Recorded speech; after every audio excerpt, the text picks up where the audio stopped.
Action.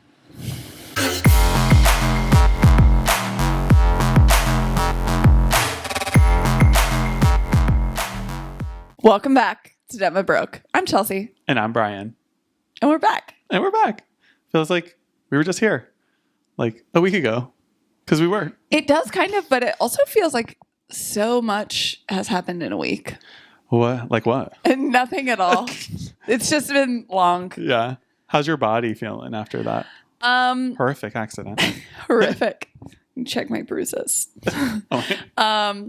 It's okay. I mean, it's not 100%. Now I'm just like mad. Like I feel like then I was like scared and like, oh no. And now I'm like, just like, get over it already. It's been a week. I don't see any bruises. There's this one. Oh, okay. I see bruises. Yeah. And then just the giant one on my leg. But that's really scary. I'm more hyper aware now. Like when I'm on my scooter, I'm like, ooh, no. I'm a little bit more on the street than I would be because I'm like, I'm not about to get got like you did. I'm glad I could do that for you. Yeah. I'm glad I could make you more self-aware. I'll spread the message. Well, I just got back from Kentucky. Ooh. A place that Tell me all about it. Honestly, like not to shit on Kentucky, but like I just didn't see a whole lot of charm. I thought I was like I thought I was really gonna like it. Some people told me that I would really like it. And I mean, I wasn't there for a long time and I was there for work, but like it just didn't do much for me, unfortunately. And I was in downtown Louisville. Mm-hmm. Yeah, I don't know. You been there? I've been there once. I went to the Kentucky Derby, but I pretty much I had lived in Nashville at the time, so we just drove to Louisville, went to the Derby, and then came back. We didn't even stay there, so it wasn't like I don't know.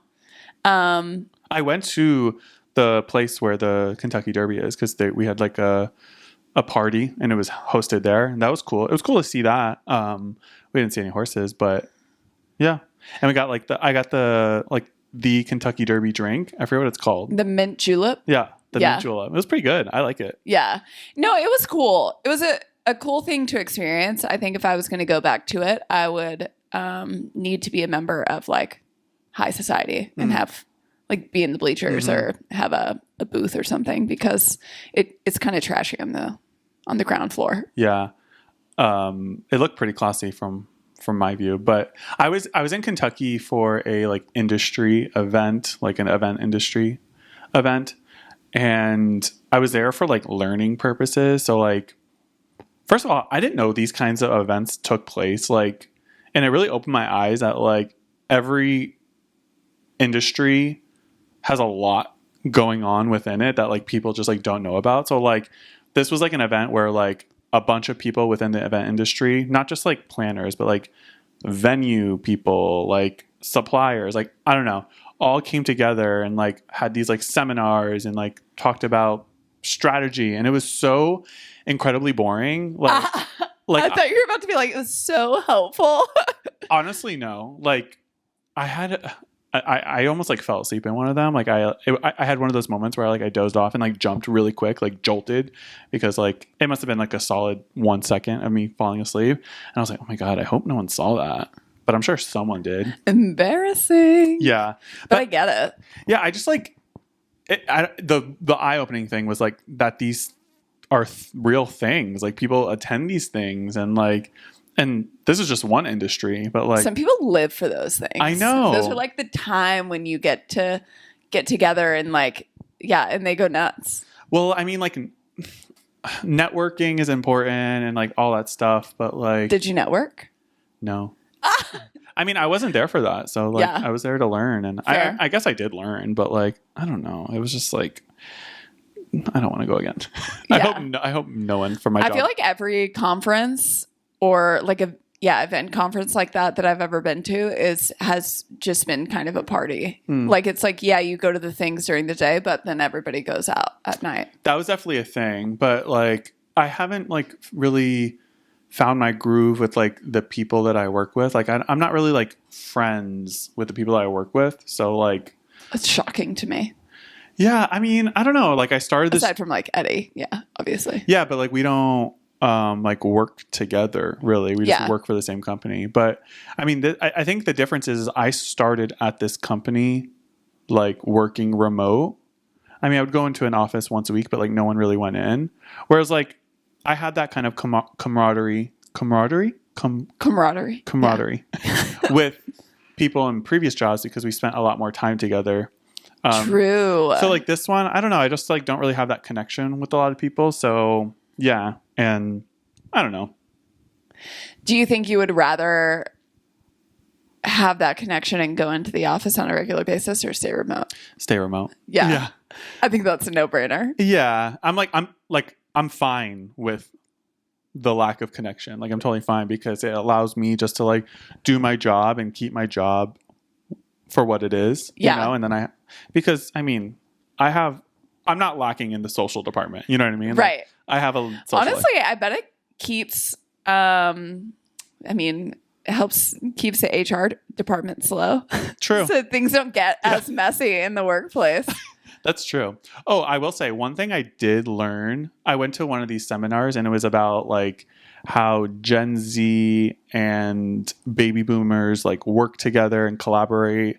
And it was honestly like the corniest like seminar I've ever witnessed. It was literally a Gen Z girl and like a baby boomer guy. And they were kind of like playing off each other and kind of like making fun of each other. Like, okay, boomer, like, and like making fun of Gen Z for like not understanding like things.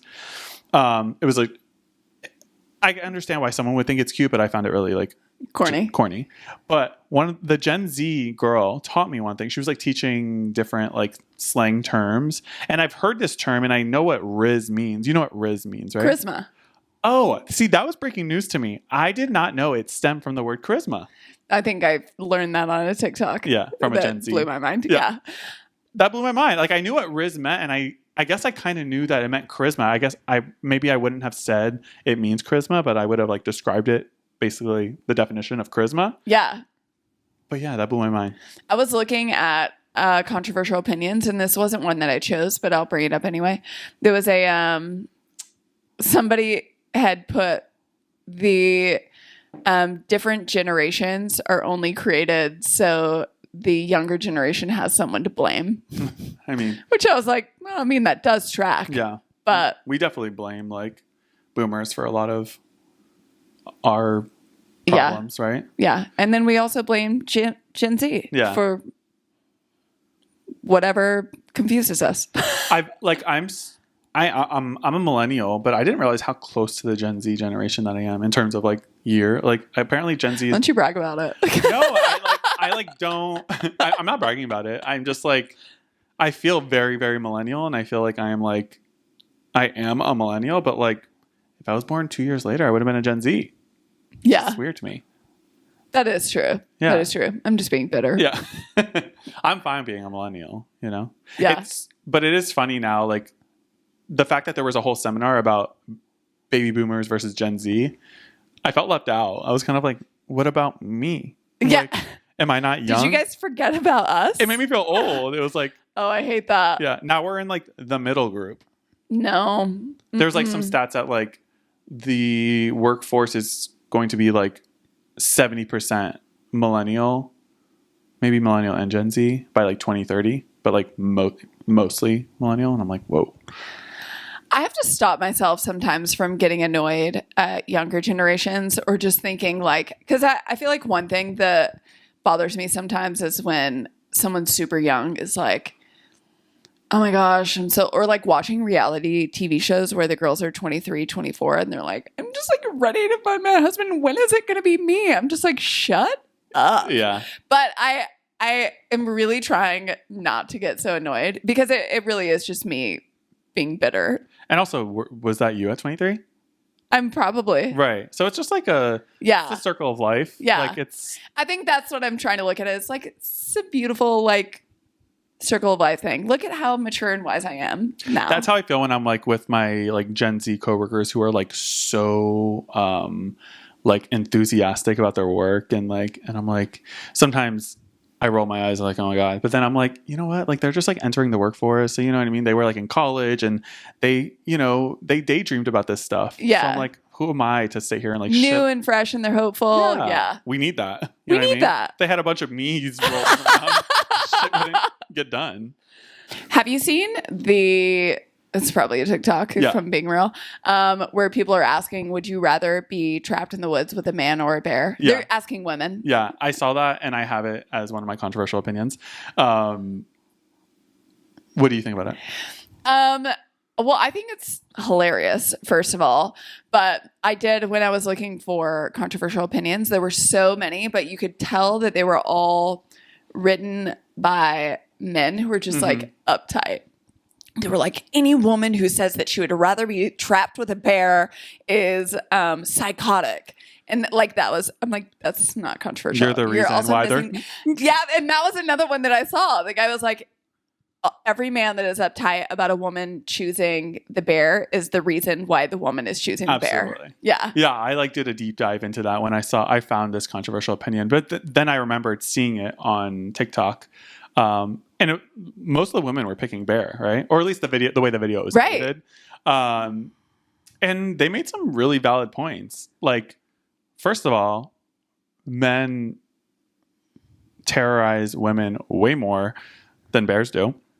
Also, like bears don't like necessarily just like randomly attack people unless they're provoked or they're trying to like protect their cubs. So I understand, you know what I mean? And men do randomly. Right. And this is not like, they're not asking like your favorite man or a bear. They're talking about just like a random man. So like, I kind of get it.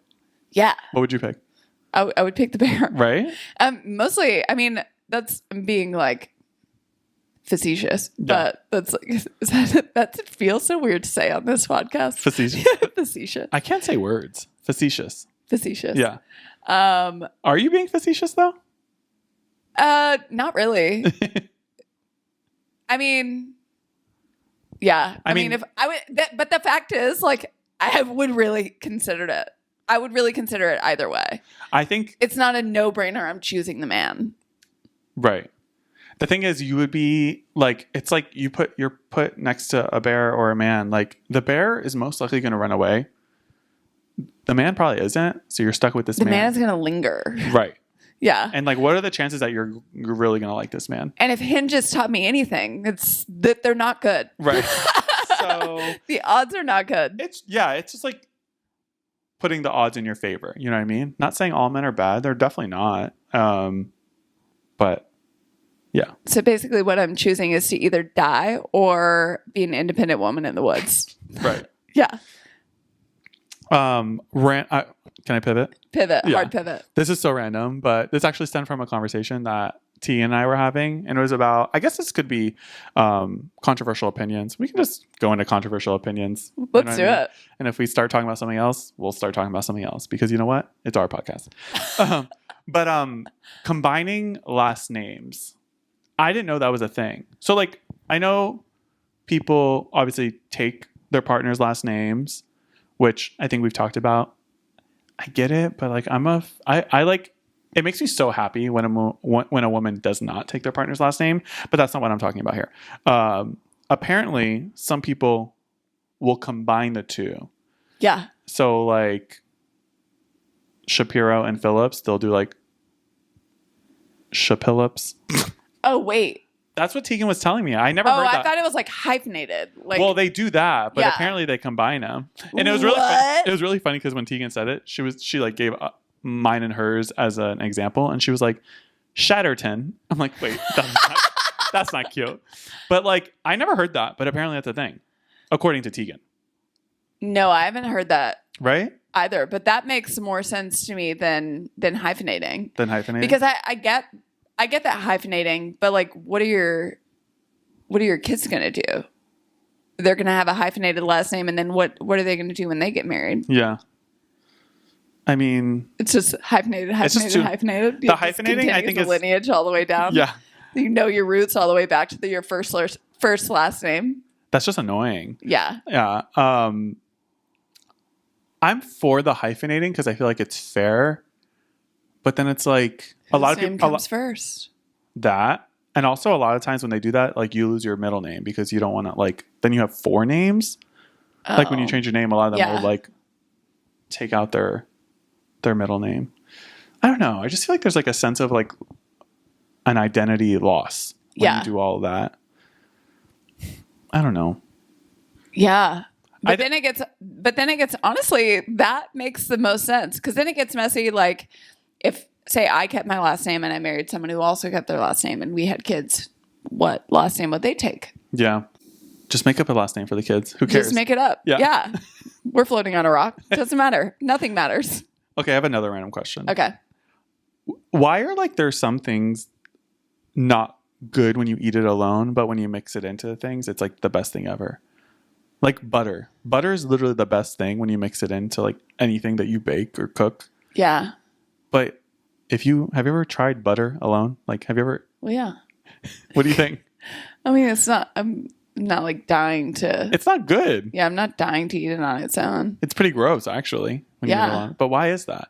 Wow. That is something that I've never in my life considered. Like olive oil, you dip a piece of bread in it, it's great. But if you drink olive oil, it's fucking disgusting. I think the real thing is like that bread just makes everything better. Okay, yeah. Yeah. But so does butter. True. You put that on bread.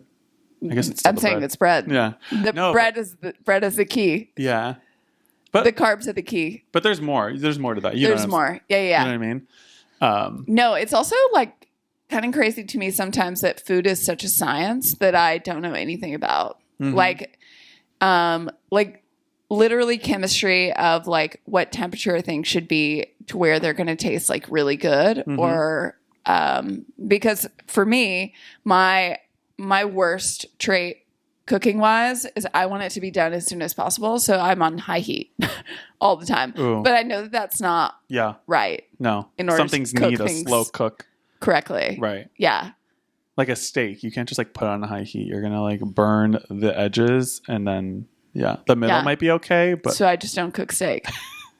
Yeah. So I'm sure there's like a scientific reason mm-hmm. for that, but you don't have the answer for me? I don't have an answer for you at all. I really thought you would. No, I'm kidding. I did not think. I just wanted to. It's like saying like, well, if I just like eat salt on its own. That's true. That's another one. Yeah. Salt is not good. Sugar either.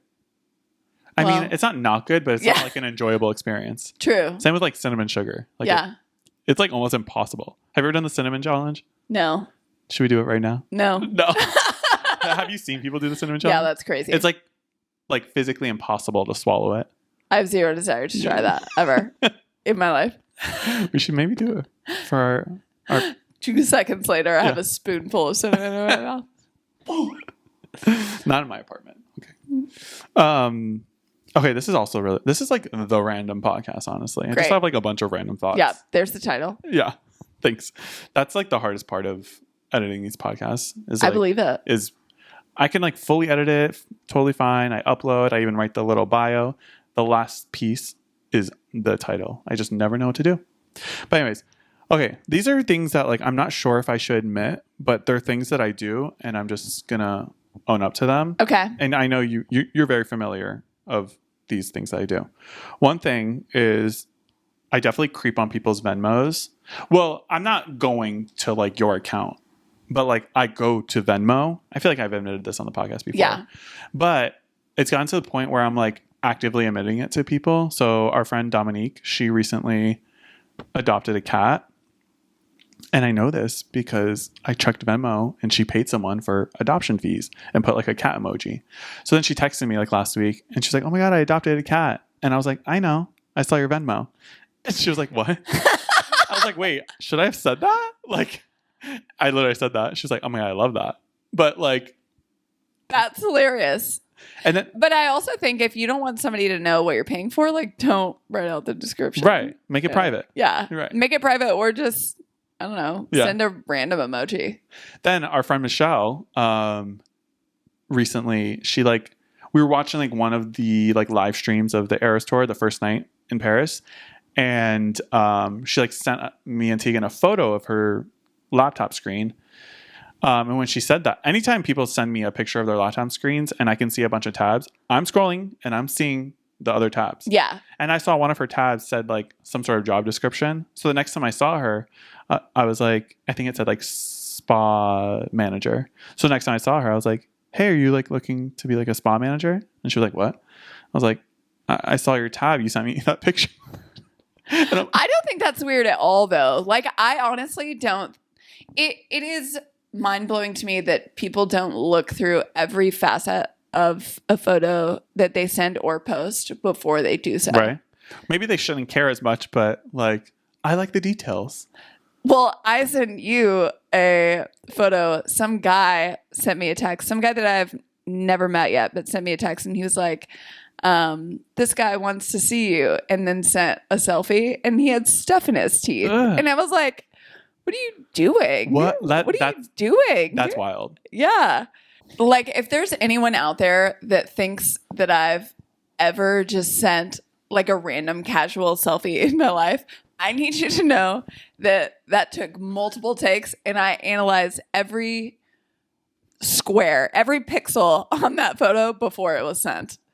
Me too. Even if I'm like taking a picture of like the meal that I'm having, like I'm making sure like the things in the background look okay. Like I'm taking a photo, I'm moving it slightly to the side to where it's more aesthetically pleasing. Absolutely. Yeah. Yeah. And it's actually crazy to me that people don't do that. Yeah. Some people just don't care. And I envy that a little bit, but I'm also like, not proud, but like happy that I'm also not like that, because not to say that like there aren't any bad photos of me out there, but like there are none with shit in my teeth. Mm-hmm. You know what I mean? Yeah. Or none that I took and approved, right. at least. Right. I have a couple controversial opinions. Okay. Should we just... Let's go for it. Okay. One, I found these on the internet. Body count is a strong predictor of future infidelity and divorce. We're on the same wavelength. Really? This isn't my controversial opinion, but I looked at a lot of body count stuff to find one. Okay. Body count is a strong predictor of future infidelity and divorce. And there were some stats behind it. Basically, it was saying that like a person who has had more sexual partners is more likely to like cheat on their spouse. I don't agree. I don't necessarily agree, because then you could say like someone who hasn't had a lot of partners maybe are more curious. Right.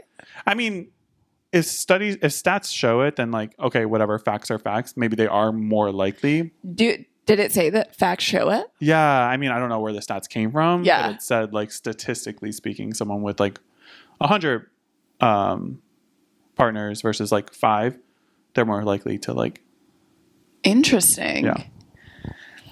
Yeah. No, I mean, I think I saw that one, and then I saw other that they were just like talking about how much body count matters. And I just truly don't think it does, unless that's something that is an insecurity for whatever person. Yeah. Like, then I guess it will show up. But if you're comfortable with where you are and your partner's comfortable with where you are, then I don't think it matters. Yeah, I don't think it matters. I feel like a lot of people are like ashamed to like admit it or like talk about it.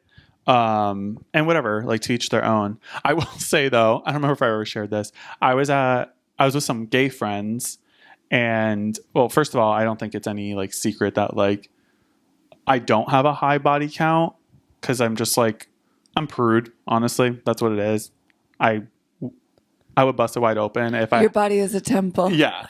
But like, I don't think I'm better than anyone because I have less partners, you know what I mean? But I was with like a group of gay guys. There was like 4 or 5 of us, including me. And we got into the topic of body count. And they were like, just like roughly, like, what's your body count? And like one person was like, if I had to guess, like 400. And the other person's like, yeah, I would say the same. And the other guy was like, yeah, me too. And my jaw went to the floor, not because I think it's like an absurd number, but because that like there is such a disconnect between my number and all theirs, that I was like, one, how did you find the time? I don't mind. I don't care that that's their number, but like you're They're having only sex on a 52 weeks Tuesday in a year. Yeah. you're having sex on a Tuesday afternoon. Wow, good for you. Yeah. But like, wow, it's just like honestly amazing. It's amazing. It's like 4 years of one every weekend. Seriously. Yeah. A lot of them like started like way earlier than I have. You know, that also plays a lot. You know, some people come out later, you know. Yeah. So if you have like 4 years of being gay over me, then like that's a lot of time to, you know. I can't tell you the last time Or they're like I've older. I don't feel like this is like normally a conversation, and maybe it's because I'm a woman, but I feel like when I was in high school and like early college, that was like a thing that guys would ask, and maybe that's also just Texas, but now like I can't imagine somebody asking me that question. What's your body count? I'd be like, who cares? It's none of your fucking business. Yeah. I do think, I don't know if there's a fact that straight men probably care a lot about a woman's body count. Ew. Like I think if they had the choice between a woman who had a very low body count and a woman with a high body count, like they would let a few factors, you know, go because of the body count. I think if a guy asked me that, I would ask me what his was, Right? Which is probably a lot, And and the I guys would say it's less, right? and that You- would be it. Even if it's not. Even if it's not. One. And then I'd be like, okay, a little more. Yeah, I don't know. I don't think it. I think some. Not that it's the same at all, but like, it's almost like the same conversation of like salaries. Like I feel like coworkers should talk about that more amongst each other. I don't know why that came to my mind, but like, I feel like there's a lot of these things are taboo. Yeah. You know, we were told by someone at some point, don't share your body count. Don't. And I'm not saying we should like to your point, like I don't think like we need to go on a date and be like asking, but like I feel like even like friends kind of lie to each other about that stuff. Oh, I mean, I wouldn't lie to you guys, but No, I know. But I also I don't have any problem doing it, but I do feel like as a girl, when the question is asked from a straight man, it comes with some judgment. It's not like they're not just like genuinely curious, like my friends would be. Yeah. But on the salary thing, I definitely think, because I feel like companies scam the hell out of their employees. They definitely do. Well, and they also like kind of gaslight them into making them think that they can't talk about salaries, that they do that. I think there's like some, like in some contracts, like it says like you can't speak about it. Yeah. Which I feel like that should be illegal. Yeah. That's weird to me. You know what is, I hate this about myself, but when I worked at when I managed a gym, I had employees, but they were all so like, they were all the worst. But there was one girl that I really liked, and I gave her a raise, and I told her, I was like, if you ever tell anyone that I gave you this amount of money, it will be the last raise you ever get. And I hate that I did that, but I also just could not deal with people who did a half-assed job coming in and asking for more money. Like I just could not handle those conversations. So like on one end I get it, but at the other end, like that was shitty of me. Sorry. Was it even like a significant raise? I mean, they probably went up to like $14 an hour, I think, which is like great for a college student. Totally. Oh Yeah. my God. I mean, I was raving about $9 an hour when I got that. Yeah. It's wild. One more. I have one more. Okay. So I wrote this. Big age gaps when it comes to dating. Like, I think in general, I'm not really for them. I'm not saying they're wrong. I mean, I definitely like if an underage person, you know, with an of age person, obviously I completely think as wrong. of like 30 and up, for me, it doesn't matter. For me, it does matter. Like, I think like a 30-year-old and a 50-year-old have nothing in common. And I still think a 30-year-old is kind of impressionable. I feel like, what are you doing? Like 50-year-old, what are you doing? Like why do you feel like you should be with this younger person? I just have a lot of questions about like intentions and like there was no one within your age range available. Like I feel like there is a reason why you're with a 30-year-old. Probably. And I don't know. I mean, like, it's not wrong. It's not illegal. But I just question it. Yeah. I mean, I definitely think there's some motives there, but what about I could fall in love with anyone. I feel like I could date a 50-year-old. What about like 26-year-olds that are with like 75-year-old men? That is, see, I feel like and I don't know why it's like in your 20s. I don't feel like it's. So you think once you hit 30, I think 30 and up, you do you. Yeah. I mean, I definitely have questions when somebody's like 75 and 30-year-old, because then it's like 50, you're still like pretty agile moving around. You're 75, not like old. Yeah. Yeah. I don't know. That's 20 years. Then you like really think about it. Like when they were 25, you were 5. Yeah. That's kind of crazy. When you think about it like that. Like they were already graduated college and you are about to enter kindergarten. Yeah. How old is Gerard Butler? Gerard Butler is 54 years old. 20 years older than me. And that's my man's. Okay. The love of my life. But like I looked at his picture because I don't know who Gerard Butler is, but he doesn't give me 54-year-old. I think there's an energy thing. Yeah, I'm saying that I couldn't just like date any Yeah.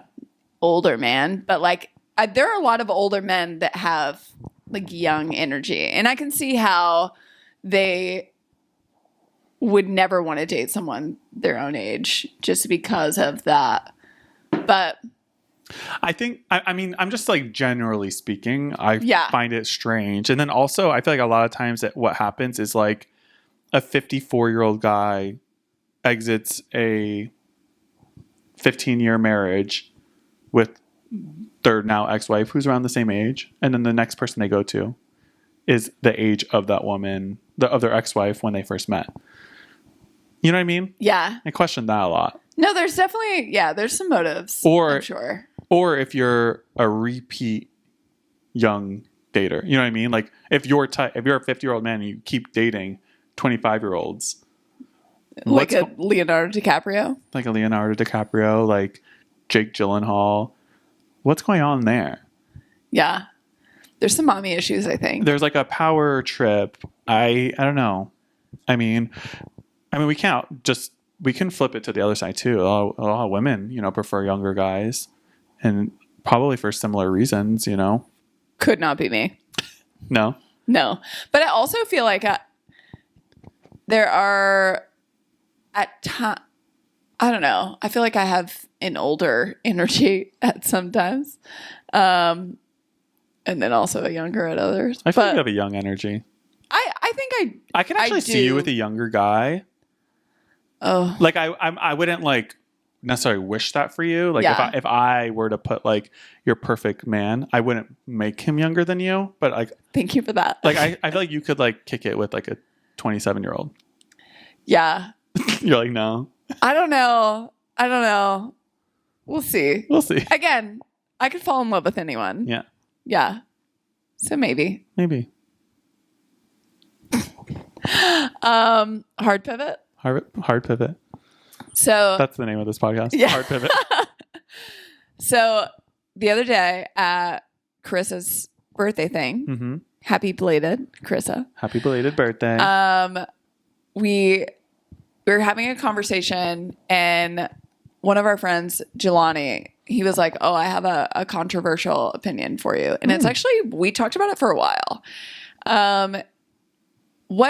Okay, this is going to start with a question. What would you consider to be art? Like in a rough definition. You're asking the wrong person. Art is anything that, I was about to say anything that is expressed using like not normal day-to-day function. So like I don't know. I mean, I just pulled that out of my ass, by the way. Like, Okay, so I'll go on that. So if somebody makes like a designer, colorful, unique couch, would you consider that art? I think so. Yeah, Would you? I would, but Like, not all couches are art, but a couch can be art. yes. For me, art is like any form of like creative expression. There you go. Like There you a go. regular day to day. But for him, he's saying, no. If it has a function, it is not art. Oh. So basically, like all couches. But it even went as far, and this is where, well, he also said fashion is not art because you're going to wear it. And I was like, hold up. But like, it is though. It definitely It's is. like currently in the Met. And then the other thing, he said he doesn't think architecture is art. Oh, I disagree with that too. Right. But I said the same thing. I'm like, if it wasn't, if there was like no creative expression, every house would look the same because it would be just a function. But this is somebody's like idea coming to life, and not even just like houses. It's architecture. It's somebody like creatively doing something differently than. I get the function argument because, like, you know, like drawing is to me art and like shapes and stuff like that. But then, like, is like a stop sign a piece of art? I would say no. Right. Maybe someone else would say yes, maybe, because it's subjective. But I think if it's something that is like purely for function, like I think the stop sign is red for a purpose. I think everything is created on a stop sign for a very specific purpose. One specific purpose. You're right. And like some sofas aren't necessarily made to be lounged on. Some of them you're not even supposed to touch. Yeah. Like those rooms that's the level of rich that I want to be. I want to have like a room where like you don't go in. You don't go in there. Yeah. Don't touch. Don't go in there. My grandma had one when we were growing up. That was like definitely a thing of the past. Or just like plastic on your couch. Yeah. Yeah. Yeah. That was a thing. That was definitely a thing. Like, why? Why do we have rooms that we can't For use? show. Yeah. The home is your museum. Right. Art. That's a good one though. Then I asked one of my clients and he agreed with him. But then he was like, well, like the architecture in Rome, he was saying basically, which I was playing devil's advocate. He's like, the architecture in Rome is like obviously art. And he was like, but that's classic. And I was like, so you're saying something has to have been around withstood the test of time in order for it to be considered art? And he was like, yes. Mm-mm. And so he was saying the same thing with fashion. He was like, if it's like Queen Elizabeth's dress or something from a historical period, then it's art. And he was like, I think art has to be accepted. And I was like, I highly disagree. Yeah, I disagree with that. Yeah. Because I think art is subjective, but whether or not it is art is not subjective. You know what I mean? Right. Does that make You can choose to like it or choose not to like it. It doesn't make it any more or less art. Art. Yeah. Art. If the person that creates it. Well, I think maybe where the issue is that some people are saying that if it's art, it's good, and if it's not art, it's bad. Which I don't think that's fair to say, because there's a lot of bad art out there. Right. in my opinion. You know? Like to say something is art is like giving it a compliment. And maybe they're like, this doesn't deserve a compliment because it's just a function. Right. But there are people that have sold things, even like a painting, that I'm like, eh. But like, they're an artist. Right. Professional at that. Totally. Yeah. That's a good one. Anyway, that one got me heated for a little while. Where was I when this conversation was taking place? You were at the other table talking about Bravo or something. Which, oh my God, I know we left off last episode talking about Vanderpump Rules, but I mean, second part of the reunion, I'm like annoyed. I'm really annoyed. Like I posted a photo of Katie rolling her eyes, and I'm like, that is perfect, because that's what I was doing. Like seeing Lala just like so blatantly produce a show in front of our eyes, it's like, girl, We don't want to see that. we don't want to see that. We don't want to see your true colors. You're just like basically admitting that like you're an actress and a bad friend. Right. Yeah. You don't care about any of these people. You're trying to produce good TV. Yeah. Yeah. While And we don't claiming that care. you're real. Crickets. Seriously, it's wild. Yeah. Anywho, I'm excited for part 3. I don't think we're gonna get a whole lot. Like I feel like they like teased this like reunion that's gonna be like good, but I don't think it's gonna be that good. Yeah. It hasn't been like amazing. Honestly, the last episode was the last episode of the season was the best hour of. Yeah, I am all of curious to get to see like their reactions to seeing that because Ariana has no clue. Yeah. Well, Crazy. we can talk about it next week. All right. We'll have a guest I don't know who our next guest is, but I know we will have a guest for sure in 2 weeks. So If you'd like to be a guest, shoot us a DM. yeah, shoot us Yeah. a Venmo. No, Yeah. I'm kidding. Pitch yourself. Yeah. Tell us your most controversial opinion. Yeah. Oh my God, that's the way to do it. Yeah. Hell yeah. All right. Well, We love you. See you later. bye. Like, comment, subscribe. Thank you. See ya.